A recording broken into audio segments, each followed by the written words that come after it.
సత్యనాజర్ ఆగే. ఈ వానాకాలం ఏం పంట వేస్తున్నావే? 3 ఎకరాలు మొక్కజొన్న వేస్తా, 2 ఎకరాలు వరి వేస్తా. ఈసారి ఇట్లా పంటలు వేస్తే తర్వాత నువ్వే పరేషాన్ అవుతావు. నీళ్ళ పరేషాన్ అవడానికి ఏముందా మళ్ళా? గదేదో దిక్కుమాలన ఎల్లినో అంట. ఈసారి వర్షాలు కూడా దాని వల్ల తక్కువ పడతాయంట. అవునా?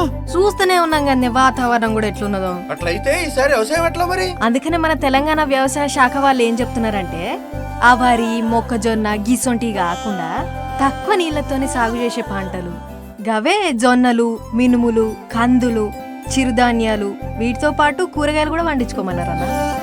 ఎక్కువ నీళ్ళు అవసరమయ్యే పంటలు వేసి తర్వాత కన్నీళ్లు పెట్టుకునే బదులు తక్కువ నీటితో పండించేవి పెసర్లు, కందులు, మినుములు ఆ పంటలనే వేద్దాం.